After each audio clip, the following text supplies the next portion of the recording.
Hello and welcome to the SC Launch and Learn with Tyler Tatum of Three Phase SC. Today we are discussing SBIR and STTR grants and how Three Phase will help get you there. Before we begin, I'd like to go over two housekeeping items.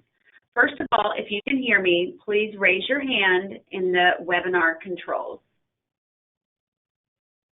All right, Jamie, one person. There we go, Samuel, thank you so much. All right, you can lower your hands. Second, I'd like to go over the format of today's webinar. We're going to keep all audience audio muted, so if you have any questions, please feel free to type them into the webinar controls at any time.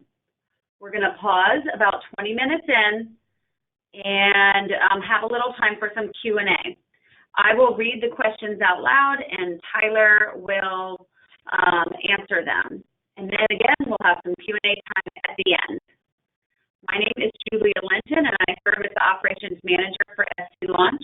Please join me in welcoming our speaker, Tyler Tatum, as he dives into SBIR and STTR grants. Tyler, I'd like to welcome you here. The mic is now yours. Thank you, Julie, for this opportunity and the introduction. And thank you to SCRA for hosting us on this webinar for sure. We're going to talk about SBIRs and STTRs, and I will dive right in. But yeah, definitely type in your questions as we go. Happy to answer questions and make it interactive. So I'm going to move on to the next slide. So what is Three Phase? Let's talk about that for a second. Three Phase is a program put together by SC Commerce, and the goal is to increase the amount of funding coming into South Carolina through SBIRs and STTRs. It's a unique opportunity resource, and it basically, there's two what we call components of Three Phase. One is outreach, which is webinars. We do in-person workshops. We do a lot of phone calls. We're always happy to, do a quick phone call to talk through your particular opportunity and see if it's SBIR fundable.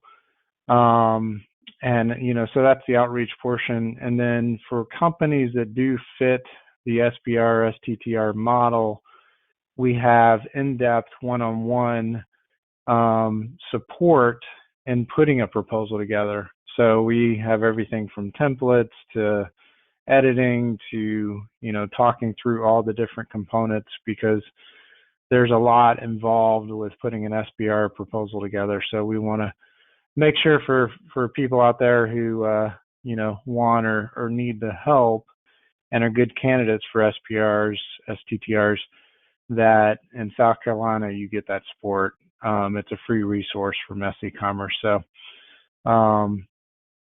if you're interested, you can apply on the threephasesc.com website, and we'll follow up with you and things along those lines. So moving on. So I'm going to get into the SBIR STTR program and go over some of the basics regarding the program. So this next slide, I'd like to start out by talking about where SBIRs, STTRs fit in the concept of, or the evolution of a company. And in particular, talk about a couple of things like risk and value, and not as much in the minds of us as, and I've been an entrepreneur pretty much my whole career off and on, but, as entrepreneurs, because, we tend to have a little bit more of an inflated sense of our value and and our risk, I would say. But really you have to take yourself out of that mindset and think about, investors and people who want to give you money, and the fact that they're getting approached by, sometimes hundreds of different companies and opportunities to put money into companies. And when they look at you, especially when you're early stage and you don't necessarily have sales and a product, and you have no revenue, or you have a small amount of revenue, you're really higher on the risk scale. And you're actually probably lower than you think on the value scale. And this is not to criticize anyone, but just to be realistic. SBIRs are a great opportunity where the government is saying, you know, we're going to take some of that early risk. So we understand you're risky. And we understand that your value is low right now. And our goal through this funding mechanism is to decrease your risk and increase your value so that you are fundable by, you know, venture capitalists or angels, or you can go straight to getting customers. So it's really important to realize, you know, kind of where SBIRs, STTRs fit. And a lot of times they're capturing or allowing things to come out of, for example, like a university environment, get some funding through a small business, and then ideally between phase 1 and phase 2, you line yourself up to get external money, be it customers or investors.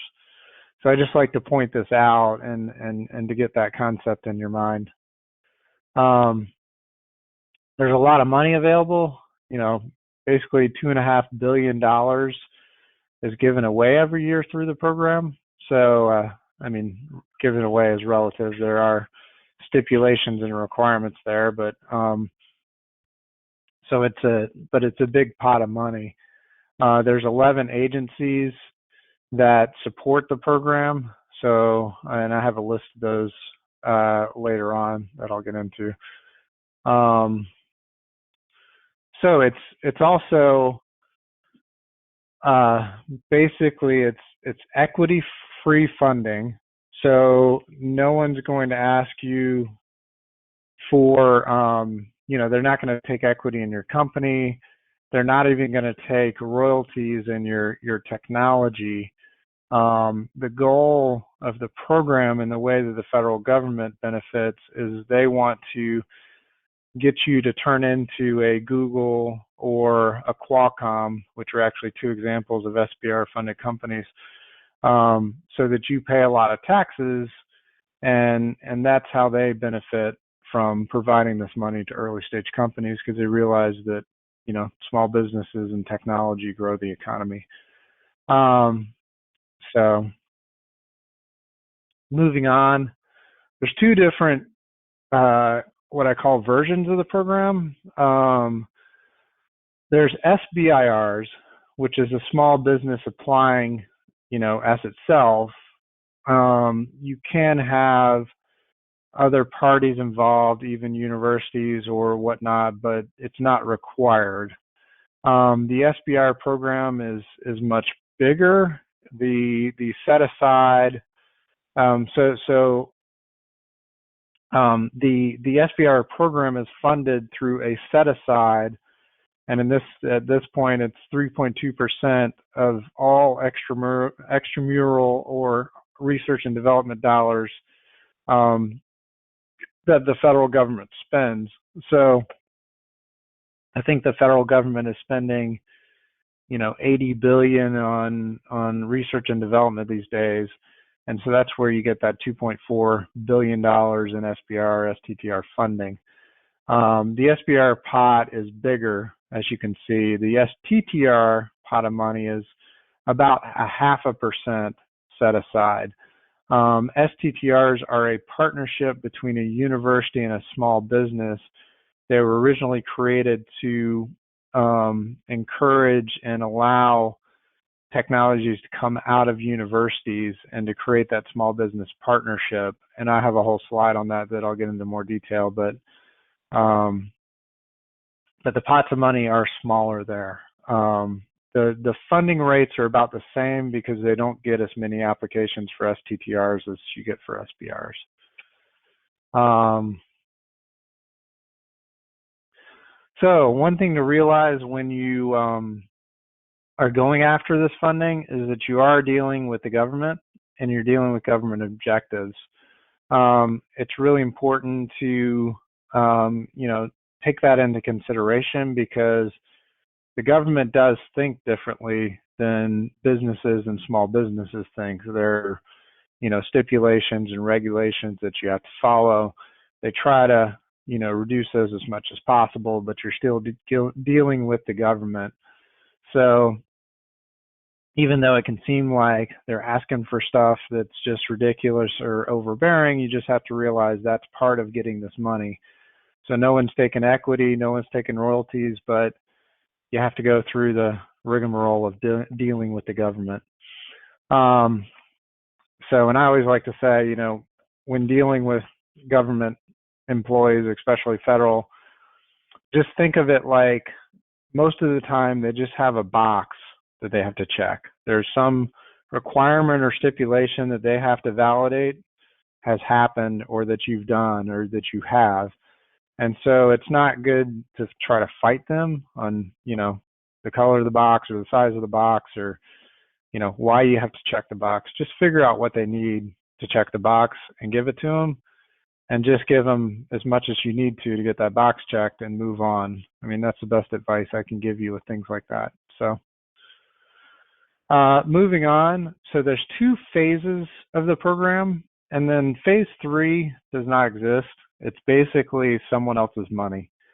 There are situations where you can get government contracts through Department of Defense or NASA or groups like that, or even National Institute of Health in some cases, where it's basically other research and development dollars that they're willing to invest in you, or operational money if you make it that far in something like Department of Defense. They call that a phase 3, but it's really not SBIR, STTR dollars. So that's just one thing that's important to realize. There are things called phase 2.5, which are extensions of phase 2. Different agencies have those, and there's different, stipulations on how to get that money. But, it's just important to realize there really are only 2 phases of the program. Phase 1 is focused on feasibility. As you can see in phase 1, you can subaward for an SBIR. You can subaward up to a third of it out. This can be a complication or a problem with certain situations, like if you need to do animal studies and that's going to cost a lot of money, and you don't have, no small business typically is going to have those facilities. And I can always talk you through ways to deal with that, but those are the limitations in phase 1. The dollar amount tends to be on the low end, say like 100,000. On the high end, it can go up to 300,000 plus. With someone like National Institute of Health, they tend to put a lot of money into the program. National Science Foundation is 225,000. USDA is 100,000. But that gives you a rough idea of the dollars you're dealing with, and the goal is feasibility. So it may not be that you can build a full prototype, ready to manufacture in phase 1, but you want to think about things that you can de-risk, or commercial focused things that need to be proven, or basically proven in that initial period to show that this is worth pursuing further. Sometimes I like to say in phase 1, it's almost like a different way to think about it. Is a good phase 1 objective could be something where if the answer is no, you basically are going to, go do something else. I mean, that's not the goal per se, but it's a way to think about things you can do in phase 1 that are kind of key, like yes, no type, questions to answer in phase 1. Phase 2 is a lot more money. On the lower end, you're talking, like $500-ish thousand on up to, some agencies go up to $2 million in phase 2. Typically it's 2 years. Sometimes you can extend it to 3, depending on the agency, and you can subaward out a lot more, up to 50%. And you're focused more on product development and actually building a full prototype and, extending towards commercialization. So That's phase 1 and phase 2. There's only really one agency that does these, but there is something called a fast track, and I've worked with several groups that have gotten fast tracks, and what you're doing there is you're applying for a phase 1 and a phase 2 at the same time. And going after this particular vehicle, again, National Institute of Health is really the only agency that I've seen fund these. But the advantage is that, you basically get phase 1 and phase 2 approved at the same time. Now, you don't get all the money at once. They're going to give you your phase 1 money, let you do the work over the period of time you suggested, and then if everything goes well, they'll turn on phase 2 right away. So you don't have to apply for phase 2, which is nice. You do have to write a commercialization plan, which can be, if you're not, depending on how far down the path you are, that might be somewhat complicated. And you do need to have, so the other thing about a fast track is what you put in the phase 1, you really need to, when the reviewers read it, they need to be about 98% sure that your results are going to be positive. So you need to have really good preliminary data. And ideally, really to get a fast track, you also need strong support letters, people on the other side of phase 2 saying, if they get this right, I'm really excited to either give them money or to sign up as customers. So,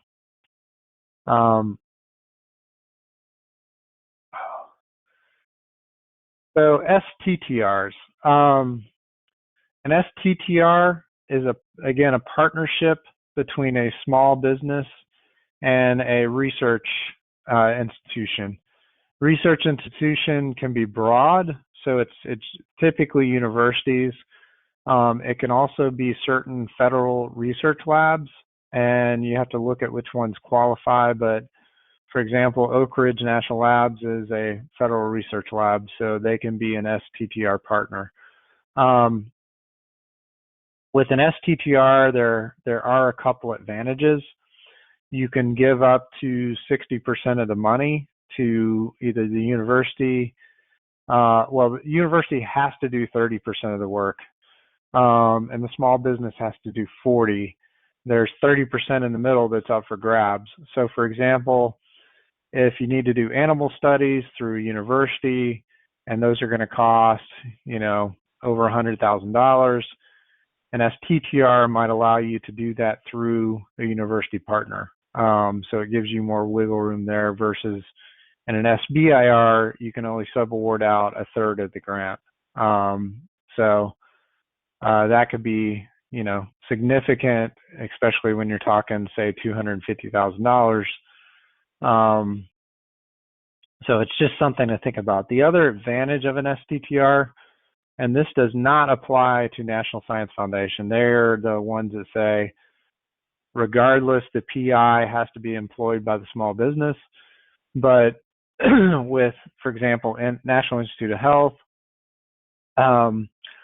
they say that the PI can be with the university or with the small business.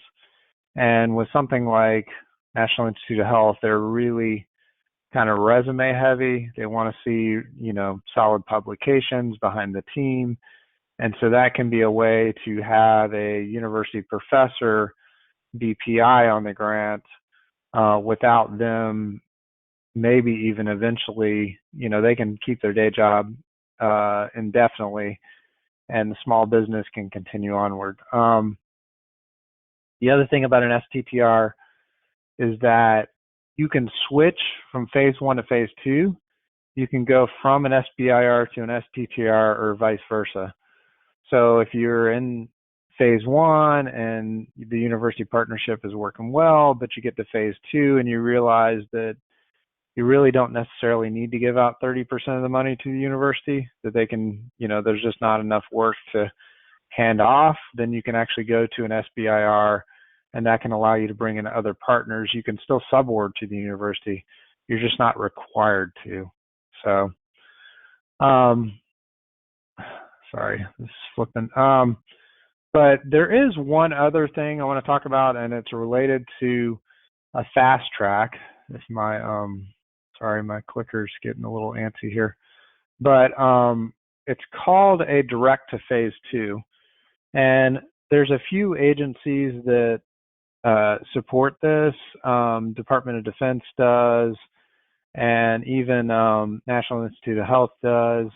They're probably the main ones, but the thing to realize with a direct to phase 2 is that they're actually a lot harder than even a fast track to get, because you're going head to head with people who already have phase 1 funding. So that's how they're comparing you and how they're, basically reviewing you. So if you don't have a really good track record, great, data to support what you're doing, and you're way down the path, then I would strongly consider doing a phase 1 or fast track. But that is an option. And basically you skip phase 1 and go directly to phase 2. So eligibility,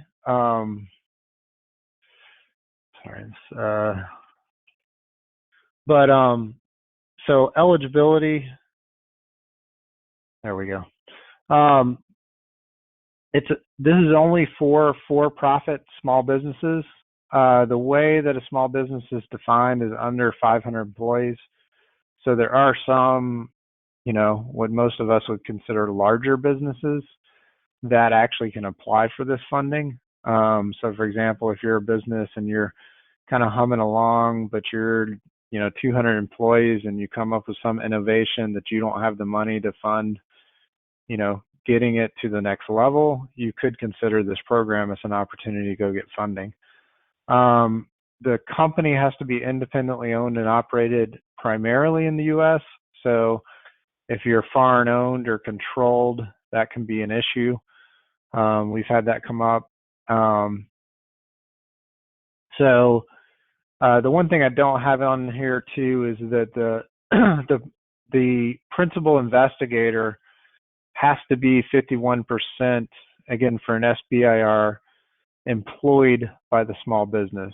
So this is a little bit, can get a little bit complicated, because what they really look at is they don't want the scenario to happen where someone's saying, for example, like, well, I only spent 50% of my time on this other venture or in my, academic job, but I'm getting paid a substantial amount of money for that 50% of my time, and I'm getting paid a lot less from the small business, but I'm only doing, but I'm doing 50% time there. You got to look at it in terms of how the dollars stack up.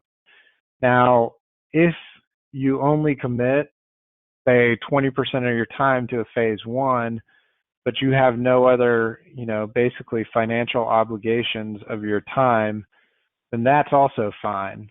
So, you don't have to commit enough budget to fund 50% or more of your time as a PI, as an SBIR, but you do have to make sure you meet those requirements of not getting, not funding over 50% of your time elsewhere as well. So that's just something to consider. Research must be performed in the U.S. This does come up from time to time and can be an issue. I think we talked about most of these, but this is just a comparison between SBIR and STTR. Funding rates, again, are about the same, because the applications tend to be less.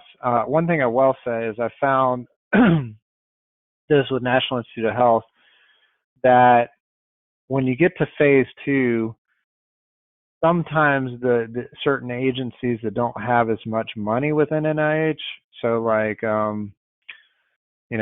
National Cancer Institute has a lot of money under NIH, but there are other divisions that don't.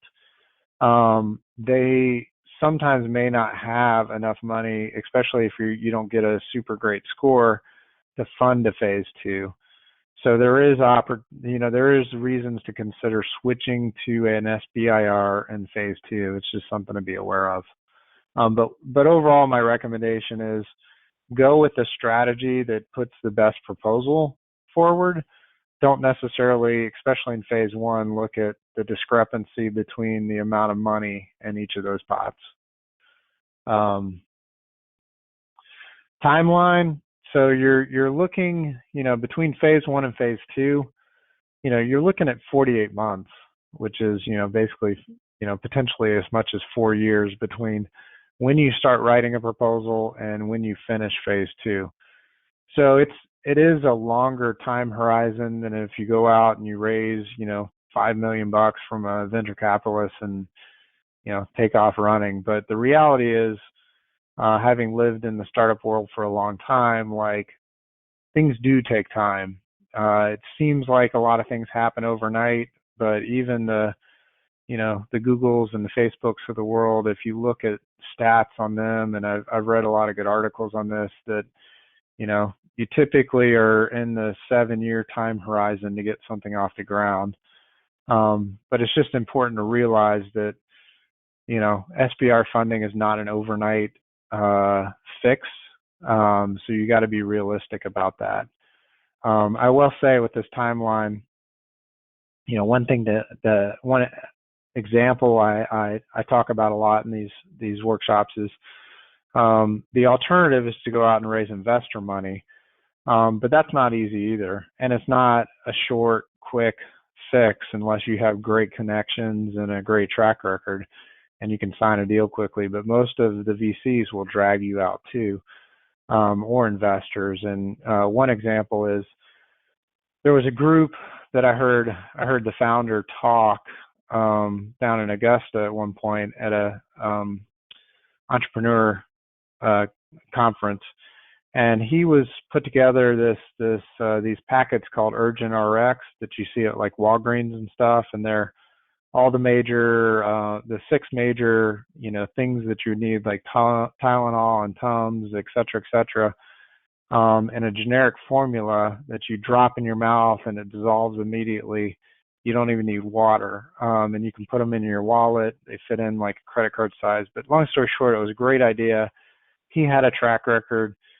All that, like, highly fundable. And he said that he did something like, 600, breakfast, lunches, and dinners to get 20 people to give him $3 million. So, that's just a comparison of SBIR, STTR versus the investor world to think about.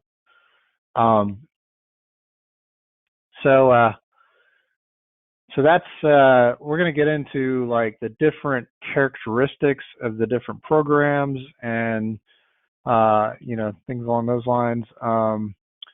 Julie, I don't know if this is a good time to stop for a second and see if there's any questions. Sounds good. This is a great time to stop for questions. Everybody has the question section in their webinar controls. If you want to go ahead and start typing your questions in. Again, I will read them out loud, and Tyler will answer them. While the questions are coming in, I just want to mention to everyone that the SCRA SKY program, which is the South Carolina Academic Innovation Program department within SCRA, they actually match SBIR and STTR grants, phase 2 grants, up to $50,000. And each eligible company is able to receive 2 matching grants in the life cycle of a company, in the lifetime of a company. So that's 2 $50,000 matching grants for phase 2 SBIR and STTR grants. This is Julia speaking right now, and you can email me if you have any questions about that. And I will put you in touch with the proper person. So a couple questions have come in. First of all, the question is, will this webinar be taped and recorded and available for viewing later? And the answer is yes. All of our webinars are available on our website. You can click the link in the email blast that you received. There's a link to all of our other webinars, or you can just go into the www.scra.org website and search for Launch and Learns, and you'll see the 3-phase Launch and Learn there. But getting down to the nitty-gritty here. So Tyler, a question has come in. Oh, no, it's a question for me. So the question is, can you describe the eligibility and the eligible criteria for this matching grant? So the question, you have to be based in South Carolina with 51% of your workforce in the state of South Carolina. There are a few other eligibility pieces, and I'm happy to go over those with all of you. The website is scra.org/funding/SBIR. So I will send that out, and you can all have that information. Also, please email me directly, and I can send that to you. You are welcome, Brian. All right. So any other questions, please feel free to type those in. Looks like we've just got a couple people that are typing in, giving shout outs. Hello to Steve Johnson. Hello to Kevin Weir. Happy to have you guys on. All right, Tyler, the questions are not coming in for you right now. I think we've got some shy people on the phone. So that's all right. No, we can keep rolling because we're about to get into the, the deeper part of the presentation. So. All right. Well, y'all please keep typing in your questions and we will answer them as appropriate. But thank you so much. Tyler, back to you. All righty. So like I talked about, there are 11 different agencies that fund SBIRs, STTRs. Not all of them fund STTRs. Only, as you can see, the list here, about 5 of them fund STTRs. The rest of them just fund SBIRs. But the ones that are starred on this list fund medical technologies. So that's something to keep in mind there. And I'll get into the characteristics of the different agencies, but for example, like National Science Foundation may fund medically related things that are kind of game changing and next generation technologies, where Department of Health and Human Services, or that's also National Institute of Health, NIH. I use those acronyms kind of are the same thing, but they will fund things that are more incremental, and Department of Defense as well. Department of Agriculture has a unique topic in their solicitation that's related to rural communities and funding things that are going to help rural communities. And that may be funding things across the board from education initiatives to bring better education to those communities, safety initiatives to bring safety into those communities, and or medical related initiatives. But the key catch there is that it has to be a problem that is unique to rural communities. So, if it's they seem to don't want to, and I've talked to program managers and they say, we don't really want to fund things that apply to both urban and rural communities equally, because there's lots of other ways to fund those sort of technologies. But it is one to keep in mind if your technology is a good fit for those sort of, or for rural communities. So there's grants and then there's contracts. One of the things to think about is that the difference to some extent lies in whether it's a problem that the agency directly has and all the other stuff that it does, or whether it's a problem that's more, a commercially based problem. A good example or comparison is like National Science Foundation does all grants. They tend to say, we're going to act like an investor, and you bring us the problem, you bring us the market opportunity, you bring us the whole story. We're going to evaluate it and decide whether we give you the money, but we have no vested interest other than, wanting to see game-changing, unique, highly innovative technologies get pushed forward. Like, we don't have a reason to, be vested in the future of that technology. NIH, National Institute of Health, or Health and Human Services, they tend to be a hybrid. Their omnibus is more general. It's like, here, we're covering everything related to, improving health and health-related issues for, the United States.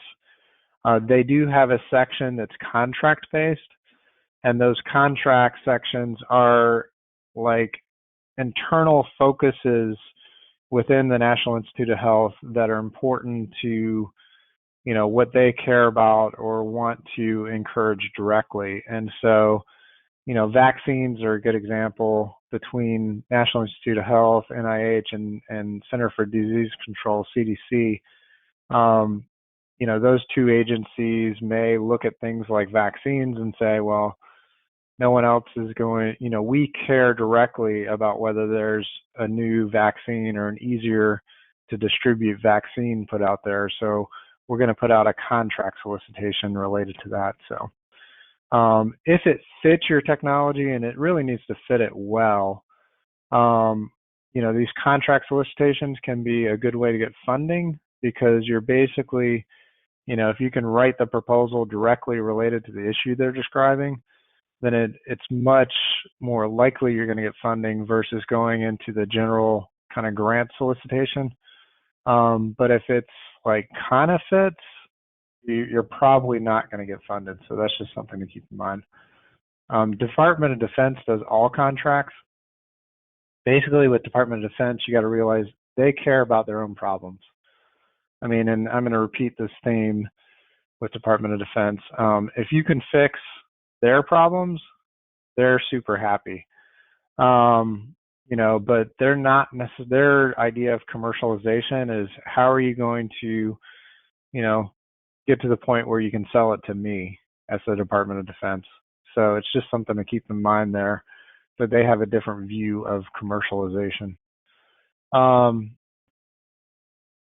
Here's the different solicitation dates. And these are rough. They do change from year to year.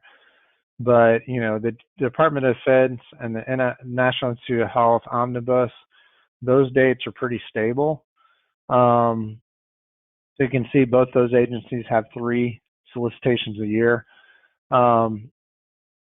Anything health related, you can pretty much fit under the omnibus for National Institute of Health.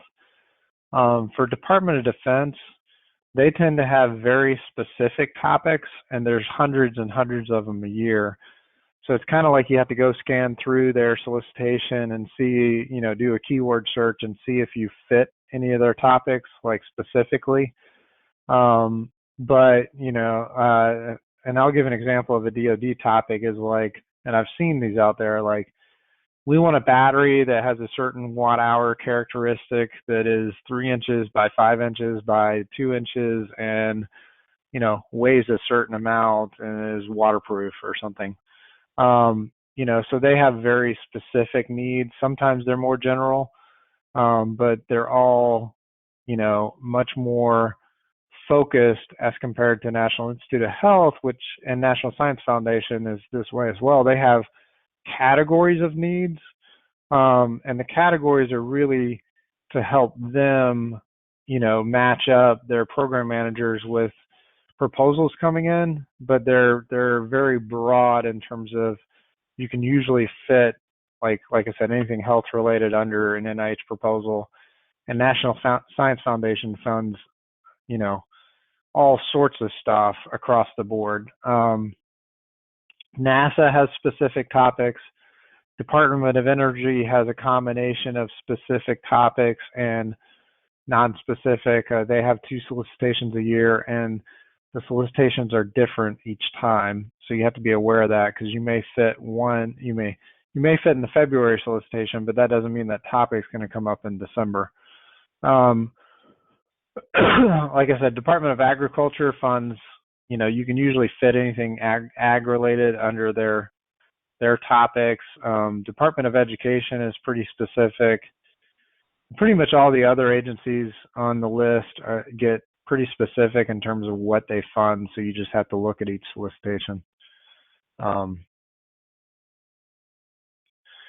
So I'm going to tackle the three main agencies that fund SBIRs, STTRs, and kind of talk about the differences, and I'll add in, basically like, okay, certain other agencies are like this, but so National Science Foundation, they're very strong on, technical innovation that is going to be truly kind of groundbreaking or innovative. So, thinking about like going from, say, like DVDs to streaming, video, making those sorts of leaps in technology. They don't want to fund, okay, we have DVDs, but I can make them better. I can pack more information on them. Unless you just have something truly unique or, game changing about that, they don't want to fund incremental innovation.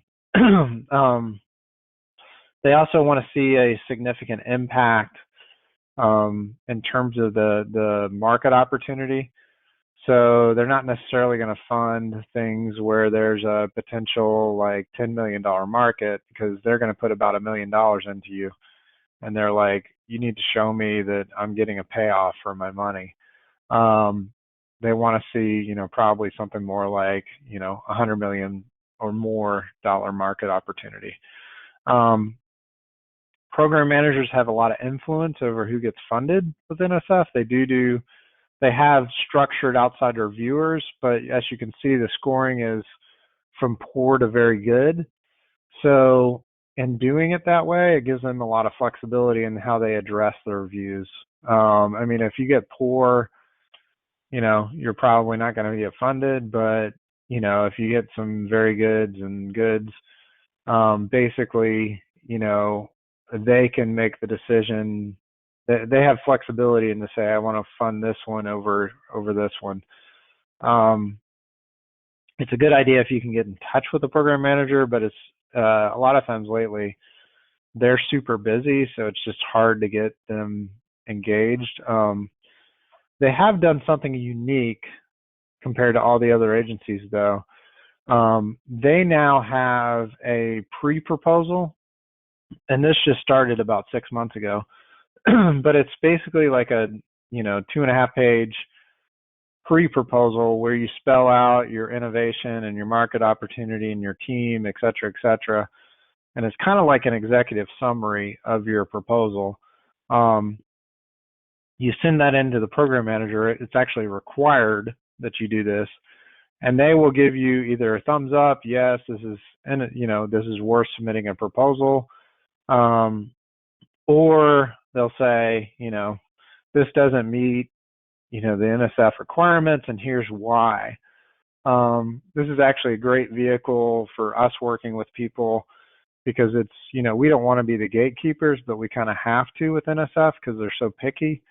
But, there's definitely an opportunity given this vehicle to kind of say, well, let's put in a 2.5-pager and see what the NSF says about your proposal. So it's kind of a nice vehicle there. Another quick thing about the NSF is that their submission window it used to be June and December, and there were hard deadlines, and then they reviewed things based on that. They've changed to say that they have submission windows, 2 submission windows throughout the year. And I have yet to confirm, like, you can submit the pre-proposal at any time. So there's no specific due dates. And then I'm not sure how they handle proposals that come in, say, halfway through one of those submission windows. I need to get confirmation on that. But they seem to be saying that they're reviewing things throughout the year instead of stacking them all up and reviewing them at once. So Department of Defense, we talked about, they're very, focused on their own problems. They may fund things that are just flat out, to the rest of us, not innovative, but they solve a problem. So it just depends on whether you can fit with one of the problems they're trying to solve. They tend to, so it's changed. It's gotten a little more rigorous over the years, depending on the group within DoD. But I've talked to program managers who are like, they basically say that, they go around the office and grab, a handful of people or a few people when they get their SBIR proposals in, and they basically, are like, hey, read through these and let's try to throw away the ones that are just not compliant at all. And then once we get down to the ones we like, let's just take it from there and see if we can figure out which ones we want to fund. So depending on the program manager within DoD and how they work, it's highly program manager driven. Sometimes they do outside reviews. I don't believe they're necessarily required. So, you may get some groups within DoD that it's all internally, the whole review process is internal to that group. Other groups like DARPA may do more official. We have to send this out to a couple people, but it's very program manager driven. If you can build a relationship with the program manager, that's even better. Or if you have a pre-existing relationship. National Institute of Health is like the opposite of the two we just mentioned, or not the opposite, but they're the extreme of highly structured. It's all review panels, external review panels. Scoring is everything. If you, the scoring is like 0 to 90, or it's actually 10 to 90. I don't think they do a 0, but a 10 is like a perfect score. A 90 is, they probably will just not score you if you're, above a certain level, probably above about a 50. But the scoring is everything, and they basically rack and stack the proposals based on the scoring and then start funding until they run out of money. So with NIH, you have to, heavily focus on how that review panel is going to treat your proposal. That's pretty much everything when it comes to National Institute of Health. This is not true with contracts. They go through a different review cycle that I think is more program manager driven. So DoD, I'm not going to spend a lot of time on this, but basically, you have to understand how they think. And Department of Defense thinks in terms of how is this eventually going to get bought within the military. And even if your initial program manager isn't thinking this way, you need to think this way of what program line item am I going to fit into? There's all these major programs within the defense budget. And if you're going to be successful and get phase 1, phase 2, and maybe even some phase 3 dollars, again, extra R&D dollars that aren't SBIR, you really got to think about where you fit in the general, defense program and what line item that phase 3 or beyond money is going to come out of. The other thing is that, prime contractors drive a lot of what's done in Department of Defense. So if you're going to fit within a certain new vehicle that's coming out, like a new version of the Humvee or something along those lines, you need to realize who's providing that vehicle right now and maybe even build a relationship with them. And maybe even in phase 1, get a support letter, because you'll eventually have to work with them if you're a component within that vehicle.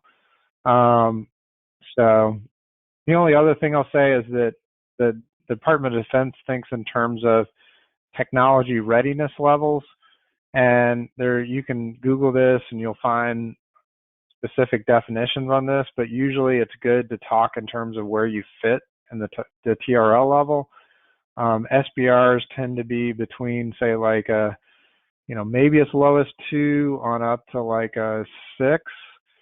And, in phase 2, maybe you go up to 7, 8, but phase 1's, you're kind of in that lower range, and it's important to think about that So most of this we've talked about, but again, groups like NIH and DoD and several of the other ones are more willing to fund kind of like lower risk things especially if they're helping a specific problem that they have, like and the reality there is that National Institute of Health, for example, and this is true with like even USDA, like National Institute of Health wants to see a major impact when it comes to public health, which may or may not translate to game-changing innovation. USDA wants to see the major impact in agriculture, which may be an incremental in innovation. DoD wants to solve their own problems. Department of Energy is similar. They kind of want to solve their own problems. And NASA wants to solve their own problems.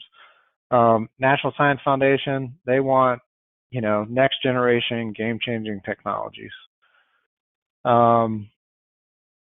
We've talked about most of this, and I know we're getting short on time, so I want to keep the pace high. But so most of this, so just one thing I'll mention with the review criteria for National Institute of Health, investigators are extremely important in terms of having the credentials and the publications to back what you're saying. So it's always important to think about, even if you don't have those credentials, who you could pull in. And that's probably the most important thing to highlight here. National Science Foundation, so they are very focused on product market fit, and they want to know that you've talked to potential customers, or that you can act like, you can sound like you've talked to potential customers. They're very product market fit focused, and it has to be a solid technology. Like, you have to write a description that is going to pass muster with technology experts. It can't be a flimsy technology description. Know what you're missing. I mean, most of these we've talked about, and again, we're tight on time, but basically some key things here are registrations. There are several websites you have to register on just to be able to apply for an SBIR. I have a list of them.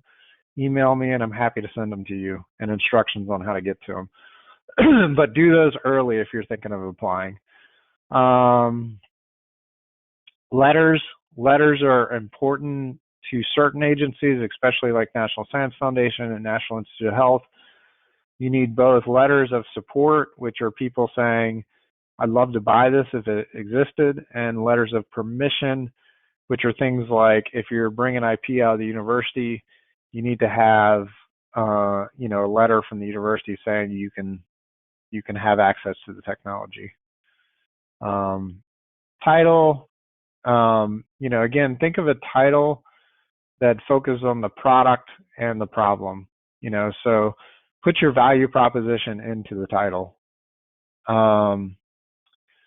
And here are all just a quick view of all the different registrations. You can see, like, for National Institute of Health, there are several, but in general, you got to form your company, register with DUNS. SAM.gov, this is important to think about because this can take up to 2 weeks or more to get the registration done. You're just sitting on your hands waiting for it, but if your proposal is due in like 3 weeks, you're going to be sweating bullets to get it put in. And SBIR, that registration is pretty quick. DUNS is actually pretty quick. And when you do DUNS, you want to make sure you specify government, that you're doing government proposals, because your registration will go through quicker. And none of these should cost you any money. You will get emails from people for SAM.gov and all that, and just realize if they're asking for money, it's not something you need to pay attention to.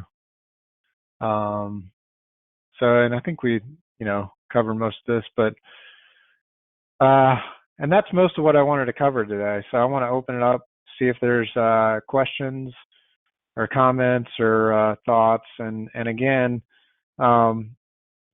we're available for follow-up phone calls, or, if you want to talk through your particular company and opportunity, we're happy to do that. Great. Thank you so much, Tyler. Thank you, thank you.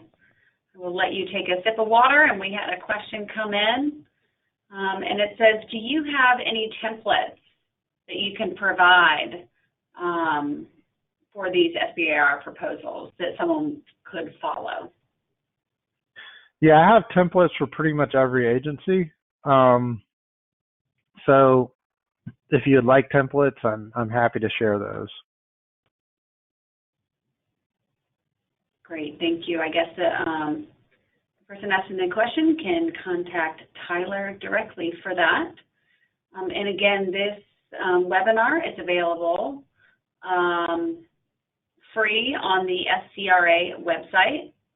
It is being recorded right now, and the webinar, including the presentation, will be available on our website afterwards. You can go to scra.org and search for either three-phase webinar or launch and learn, one of those, and it will be available. A lot of people, Tyler, are just throwing shout-outs out there, just thanking you very much, saying that they're finding Great. all of this information very helpful. And if no other questions come in, please feel free to, everybody on the line, please feel free to contact Tyler directly. Contact myself if you have any questions. And I just want to thank Tyler for taking the time to go over all of this really, really useful information. Thank you, thank you. And thank you for everyone on the line for joining us. Well, thanks for having us. This is we're always happy to share what we know. Excellent. All right. Hope everyone has a great rest of their day. Bye-bye. Thank you.